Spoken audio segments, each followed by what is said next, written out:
Everything's good here. I'm good. I don't know if I'm good, but I'm trying. I started A Court of Wings and Ruin. I started it last night. I think I'm almost halfway through. I'm on page 314 right now. Chapter 30. Elena and Nesta are Fae. They're high Fae now. Nesta clearly has some like death power, but we don't know the full extent of it yet. No one really knows that Elaine has powers. Everyone thinks she's going crazy because of all these like weird things that she's saying. I think that she can see the future and she's getting visions. She said, I saw young hands wither with age. I saw a box of black stone. I saw a feather of fire land on snow and melt it. It's weird. The young hands wither with age. Feyre said a very similar thing in A Court of Mist and Fury. When she first met Asriel, she said his hands were scarred, like they had withered with age, but they're young hands. So I think that she might have been talking about Asriel in that sense. A feather that's on fire. I have like three theories about that. My first theory was Asriel, because of the fact that he's an Illyrian and he has wings, but then I was like, that doesn't really make a whole lot of sense because he doesn't have feathers. My next theory is Amryn, because I needed to spoil it for myself. I needed to see if I was right with my theory about Elaine's powers and how she could see the future, and I was right. She's a seer. My next theory was Amryn, because under that, on the Google search, one of the things was like, what is Amryn's true form? And it said that Amryn's true form is this creature of pure light with wings of fire. So now I'm thinking wings of fire, feather on fire. My last and final theory is Draken's a seraphim. They're winged, but their wings are feathered. And the feather that's on fire is Draken's army. So that's my final theory on that. They're preparing for war. They're trying to figure out how they can beat the King of Hybern. The beginning of the book was really boring. I won't lie. I was so bored because she was just at the spring court spying. I get that it was like important, but I was bored. So eventually she went back to the night court and Lucian came with her because Elaine is his mate. Everyone's leaving Tamlin because he's kind of showing his true colors. He also threw a table at Feyre when she was there, which is like rude. Like I said, it was giving abusive male. So now Lucian is at the night court. He's not really doing anything. He's kind of just there.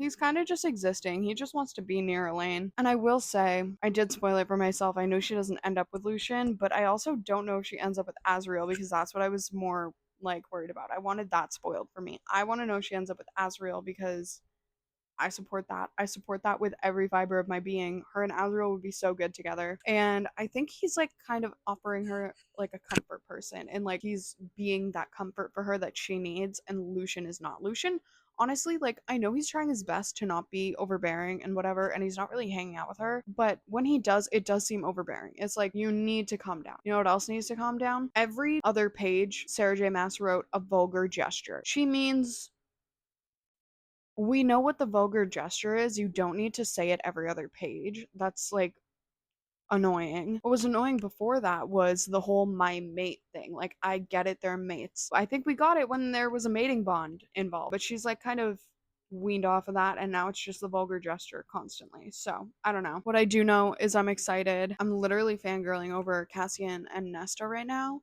and Elaine and Azriel, even though I've only gotten like one or two scenes from them, which is annoying because we still get the more and Asriel scenes. Like, give me one. Pick one that he's supposed to be with. I just think Asriel deserves happiness. But yeah, I'm really enjoying the book right now. I don't seem like it, but I was literally giggling and kicking my feet all day. I was like, oh my god, this is so exciting. When she got back to Reese, that scene when she got back to Reese from the spring court, no, I had to pause. I had to pause and like reread it because that shit was so cute. Kneeling on the ground, my love. Oh my god. Literally shut up.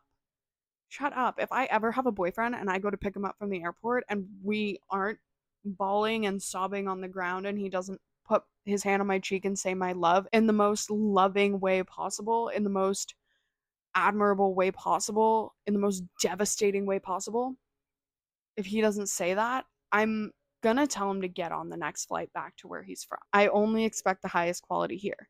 I only expect my standards to be met and more. The bone carver happened. I forgot to mention that. Feyre saw the bone carver again, and it clicked in her little mind of minds that the bone carver, the way that he presented himself to her, was as her and Rhysand's son. They don't have a son yet. It was their future son. He looked just like both of them put together. And he said he'll help them win the war if she gets him the mirror. I don't know what the mirror is called, but it's a mirror, and if you look into it, you lose your mind, but you can also see the entire world.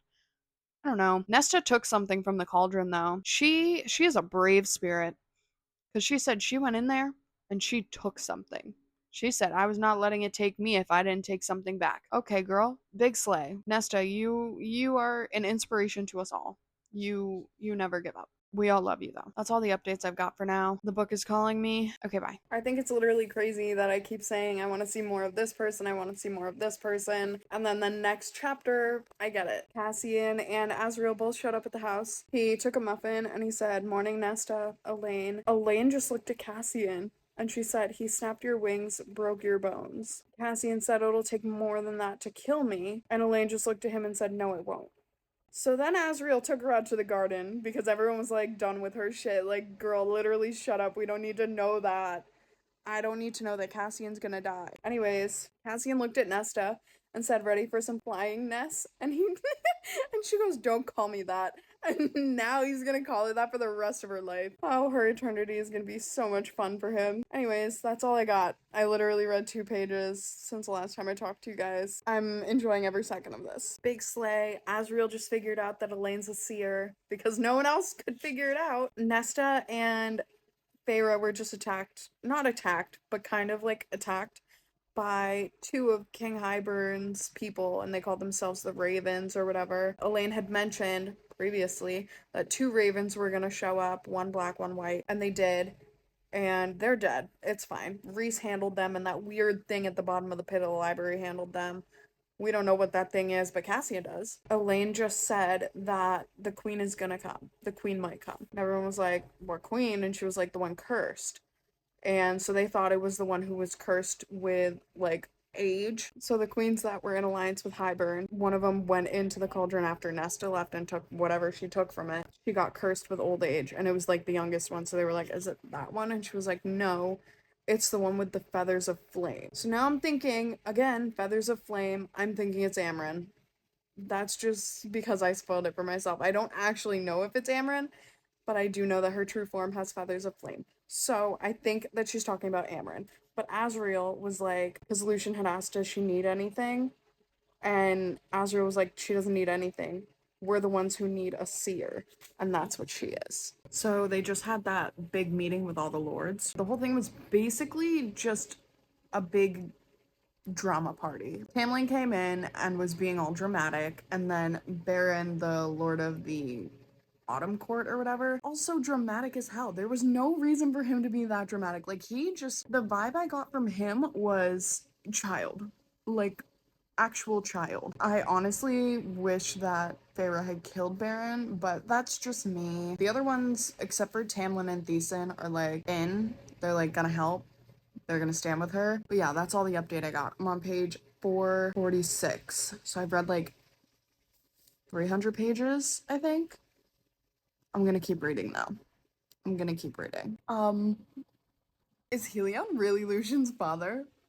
Like, is that actually a thing? Okay. See, I saw things correctly. I knew that Jurian was not on Hybern's side. It just didn't make sense. And I also knew that Tamlin only showed up to that meeting because he's helping Hybern because he's pissy. I knew. I saw that coming. I'm not anticipating any happiness for the next couple chapters or for the rest of the book. Feyre made another bargain with the thing that was in the library at the bottom. So that's gonna help them in the war. Someone spoiled it for me, and I guess the Suriel dies, and I might cry. I honestly might cry. And I also hope that Nesta's powers just come out and, like, absolutely demolish everyone. But yeah, I knew about Jurian, and I knew about Tamlin, and basically I'm so smart. I went to the beach today. I'm extremely burnt. It's painful how burnt I am, and it's embarrassing, but I need to continue for the sake of this video. The war started. Feyre went to the Ouroboros, the mirror that the bone carver wanted, and she looked into it. I don't know exactly what she saw except for the beast on the other side that was like a reflection of her. She brought the mirror to the bone carver, and he agreed to help her. and now they're about to start the war, and Reese literally, like, Reese made me cry. He's being all sentimental to everyone he loves. And for Feyre, he said, I would have waited 500 more years for you, 1,000 years, and if this was all the time we were allowed to have, the wait was worth it. Shut up, Reese. Literally shut up. You're gonna make me cry. I'm on page 613, so I have less than 100 pages left. I am already not okay, but I want to finish it so I can read. Like, I think the next book is like a happy little, like, novella, and I just need something happy. I need my people happy right now. I don't want the series to end. I don't want to finish it. I want it to continue for the rest of my life. I want to live with them. All day I was like, I can't wait to go back to Prithian. Like, I want to be in Prithian. I can't separate my life from this book right now. Like, I literally can't. I am Feyre. I am in Prithian. I am fighting the war, but I'm not, because I'm me and I'm in my house on my couch. That is how good the writing is and how enthralled I am in this book, because I am no longer where I am. I am literally in the book with the characters. I am a character. I'm also not ready. I got it spoiled. I know something happens with the cauldron and Reese, and I know I'm gonna cry, but I know he survives, but it will truly be heart-wrenching. Yes, I'm crying real tears because they were about to get their asses beat, and Draken came out of nowhere. He said that they forged alliances with Feyre's dad. He went to find the 6th queen, and he found her, and they made a plan, and now they're on their way. And this is what they needed, because their armies are so large. And he named the 3 ships after them. I think that's why I'm crying, because it said that he knew he'd failed them, and he wasn't going to this time, and then he named his ships after them. That was so heartwarming. But I know he dies, and I hope it's not sad because I'm already crying, and this is not fun. I don't like crying. Wish me luck. The king is dead. Cassian kissed Nesta, and Amren figured out the unbinding spell so that they could set her free so she could unleash absolute hell on Hybern's army. Cassian? I didn't know he was such a softie. Like, I knew, but like, I didn't know. Stop. Hold on. Let me find the page. I have no regrets in my life but this. That we did not have time, that I did not have time with you, Nesta. I will find you again in the next world, the next life, and we will have that time, I promise. No, it's obvious that they're mates. Oh my god, but Amren's gonna be unleashed, and she said, tell the High Lord to leave a glass out for me or a cup out for me. Is she gonna come back? Like, I think she might, but I don't know. I'm hoping she does. I don't want to go back. I don't want Amren to leave. I don't want her to leave. I love her. Reese is dead. I knew it would happen. And I know he comes back, but it still hurts. And he kept telling her he loved her until his last breath. I cried some more, but he's back. And he brought Amren, so that's good. Everything's good here. I'm good. I don't know if I'm good, but I'm trying. That hurt. He can't pull that shit again. I will kill him.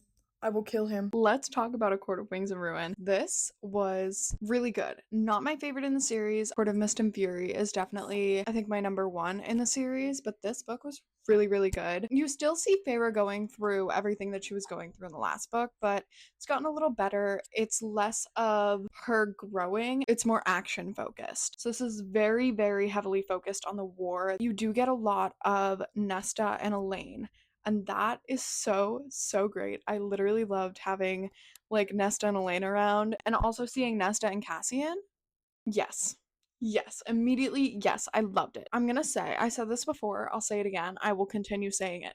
The beginning of this book was absolutely painfully boring, but that's because she was in the Spring Court and I was just not a fan. But I think this book made me cry more than A Court of Mist and Fury. I started crying when Feyre's dad showed up at the war, and I absolutely bawled my eyes out when he died. It was truly heartbreaking. Then when Cassian got hurt and he was telling Nesta, like, his biggest regret was that they didn't have time. Another part that made me sob, when Rhys sacrificed himself for the cauldron. He knew it was going to drain his power, and he knew that he had to do it. And he didn't tell Feyre what was happening. He just kept telling her, like, until his last breath, he just kept saying, I love you. That was the last thing he said to her. The last thing he said to her was, I love you. I'm thinking about it right now, and it's, like, making me so, so sad. That hurt. That hurt so much. He came back to life, which was nice. I did cry again when the Suriel died. This book, I will say I enjoyed it. It was very action focused, whereas the other ones were, like, I think she switched off. Like, I do think she switched off each book in the series. So the first one was very fantasy. The second one was more focused on Feyre's personal development and overcoming her trauma. This one, even though there were still realistic aspects of the book, it was very heavily focused on the fantasy. Even though this one was more heavily focused on the fantasy, I still enjoyed it, which I was not expecting, but it was great. We're back in my favorite spot on the couch. I'm still burnt, as you can tell, and I'm starting to peel, so that's not fun. But what is fun is that I started A Court of Silver Flames.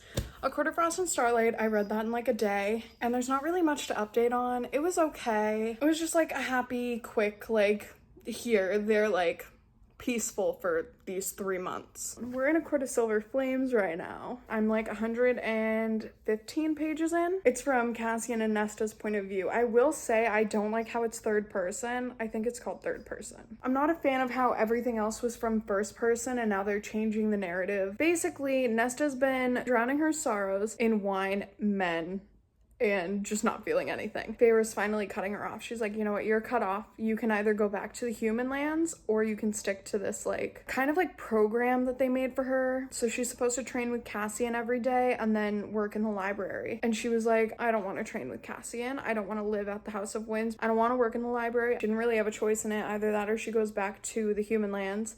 And they said, you can leave the House of Winds. You just have to walk down the 10,000 steps because no one's winnowing you out or flying you down to the city. And so she's tried to climb down the steps twice to go and drink, but she hasn't made it all the way down those 10,000 steps. And she's been going to the Illyrian village to train with Cassian, but she won't train. She just kind of sits there and watches him train, and she just like freezes her ass off. And she keeps saying she doesn't want to train at the camp. So I'm like, maybe she's trying to send a hidden message that she wants to train at the House of Winds. Maybe she doesn't want to train around people. Maybe she wants to train in solitude. She just likes her solitude. We were introduced to, she works at the shop in the Illyrian camp, and we also were introduced to Gwen. I know that they're important, I just don't know why. We're getting a little more of Azriel, and we're getting a lot less Rhys and Feyre. I don't know if I like that or not, but that's just what we're doing right now. I'm sure that'll change once Nesta kind of has a change of heart. I'm gonna go continue reading it. I'll update you when something happens. Things got real heated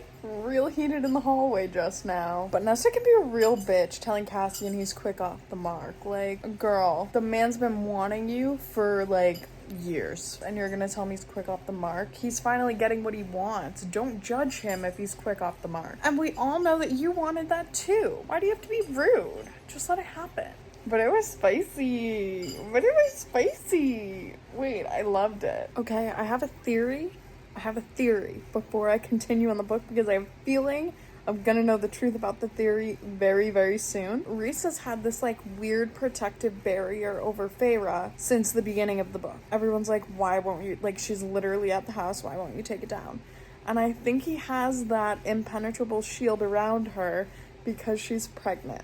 And I think it's gonna come out soon and everyone's gonna be like, oh, that's why she like has the shield and no one can touch her. Because why would he have the shield even in the house? And everyone's playing it off like, oh, Rhys doesn't know how to take it down, Rhys doesn't know. But I have a feeling he does. I'm trying not to like skip ahead a couple pages and see if I get it, but that's my theory right now. I just came back to say I was right. She just announced she's pregnant. Cassian said, I knew that stupid shield wasn't just a practice, something Helion taught you. She's pregnant! Okay, so I read a little bit more, not too much more, but a little bit more last night. It got kind of spicy. Like, after the whole scene in, like, the hallway, Cassian was like, I owe her. So he went to her room and he, you know, repaid his debt. It was so cute. There's something going on with, like, the Queen Briallyn, but I don't really know much about that. I won't lie. But I know that they're, like, allies with Eris, which is weird because I don't like Eris. I don't know. Maybe he's a nice guy, but I don't like him. Nesta and Cassian got busy at the dinner table. That was funny. No one was there.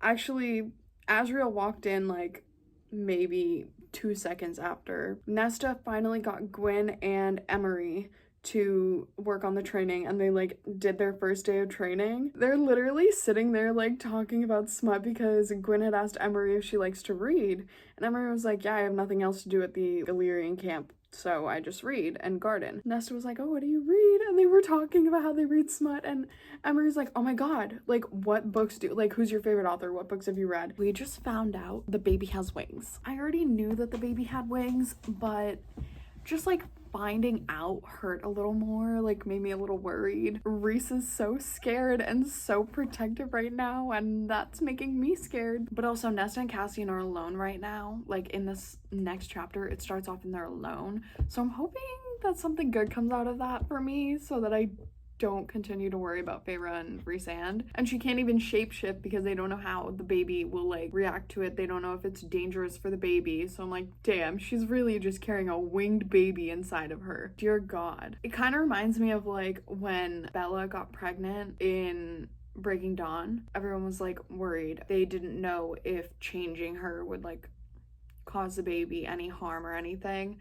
So it's kind of reminding me of that and giving me like that vibe. Also, oh, we found out Nesta's true power. I forgot to mention that.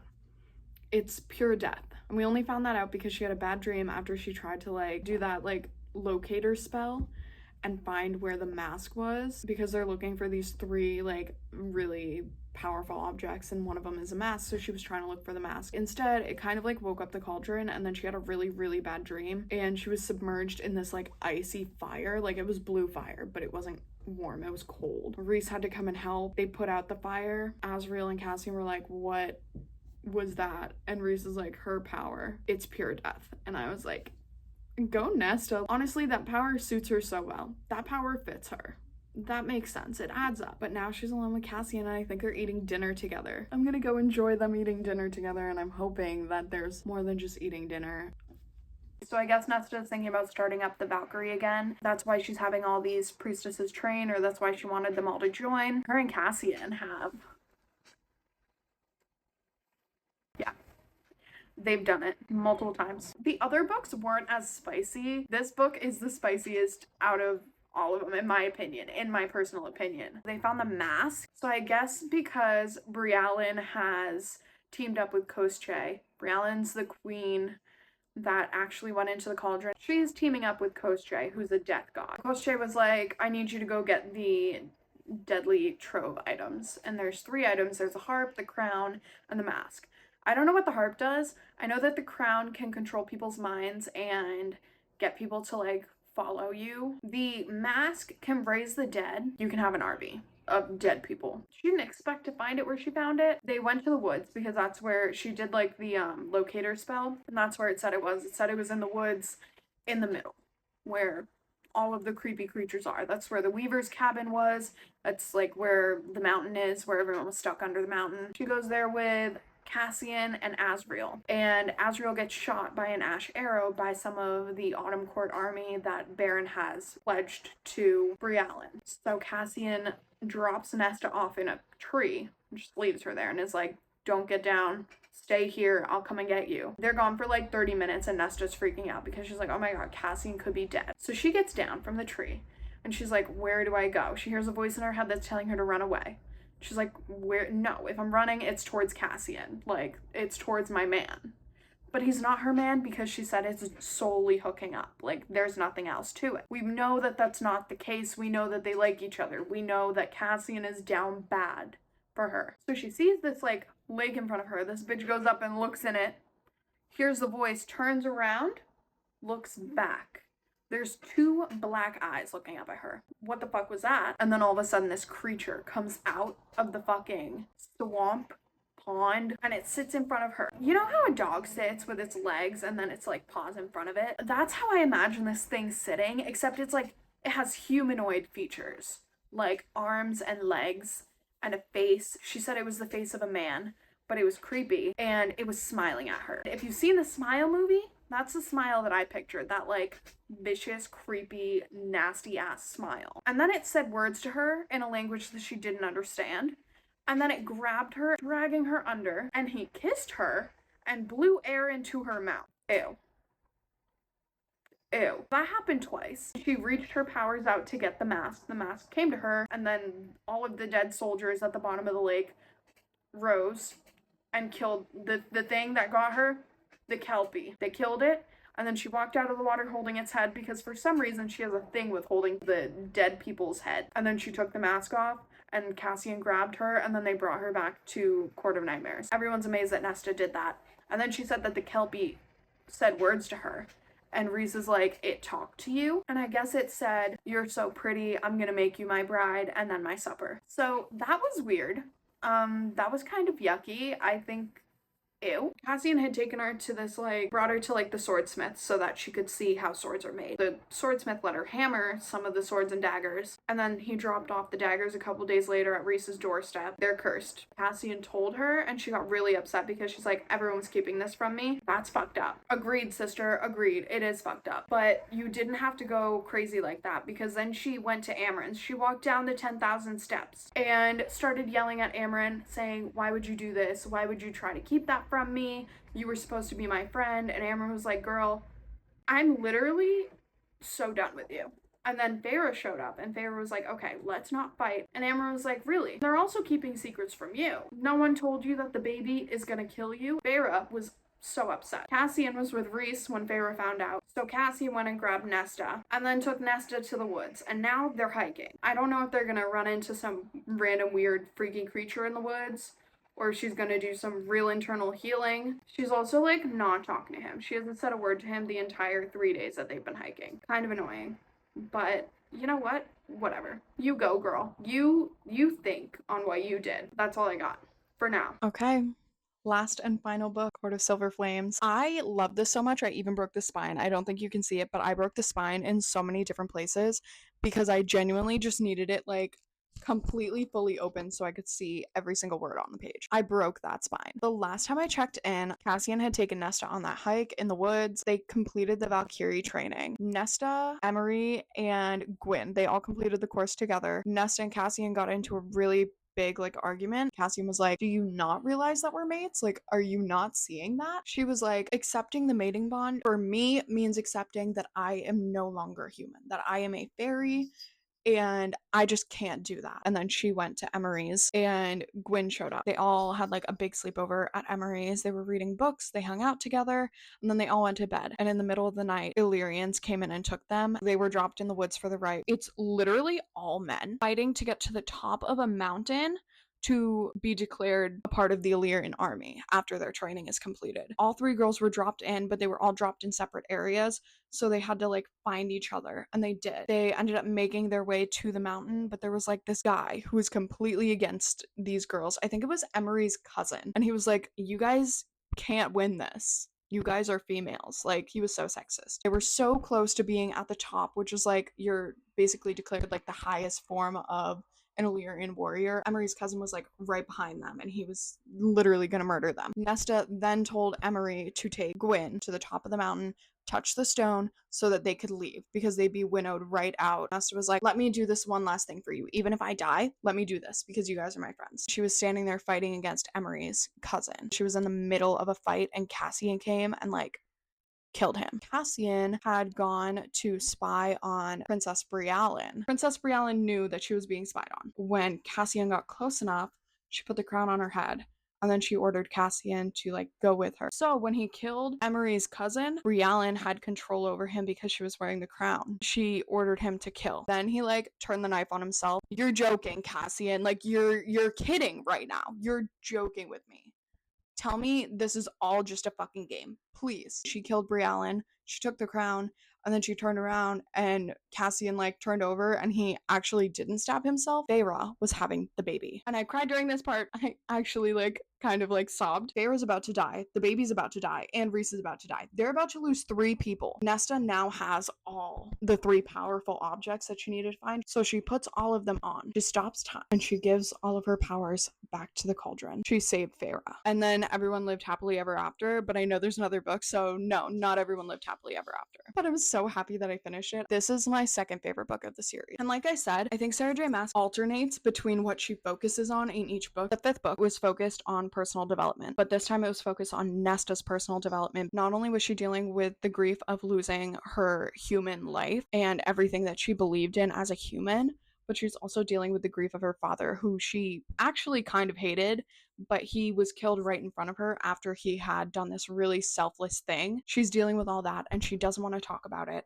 And she kind of digs herself this really big hole after the war, drinking a lot. She's sleeping around. The only person she talked to was Amryn, and Amryn kind of like cut her off and was like, no, if you're going to continue destroying your life, I don't want to be a part of that. So then Nesta was completely alone and she went on this huge personal growth journey. When she moved to the House of Wind, she was kind of forced to do that because there was no one around and the house wouldn't give her alcohol, and the only way she could get to it was to go down 10,000 steps. It was really interesting to see her growth, and I think that Sarah J. Maas does a great job. Like I talked about in A Court of Mist and Fury, she did a great job describing Feyre. She did an amazing job with Nesta's as well, even though it's two different types of trauma, and it was just amazing to see that and to see those mental health representations again brought into the fantasy realm, because it doesn't just make the story more interesting, it makes it more relatable. Like it did in A Court of Mist and Fury, it makes you feel seen. Like you are not alone. If you have a hard time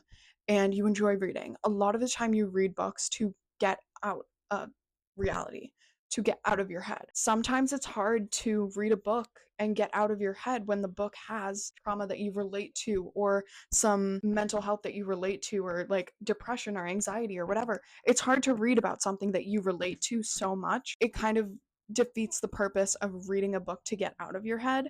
But I think she did a really good job with this because it focuses on that mental health and how it affects her, but it also focuses on the growth and like going through the process of understanding yourself, understanding your feelings, and becoming the person that you're supposed to be. Even though it's hard, it's all worth it in the end. And I think that that was a very important point in the book. Reading a book like this, where you get to see the character's development through the entire book, it kind of makes you, like, in a way, motivated. They are sad, they're depressed, they're doing all of this stuff, but they manage to find themselves. They manage to put themselves in a growth state where they are constantly learning and changing and fighting against the negative thoughts in their head, and they become the person that they're meant to be. It's great. I love it. I can't talk about it enough. I can't talk about the representation enough. I feel like you would need to read it to understand how beautifully written and well done the representation and the writing of it was. All in all, this series has my absolute heart and soul. One of my favorite reads so far this year. It was amazing. I'm so happy that I finally was like, okay, just read it. Just read it. It was so worth it, even though the books are so big.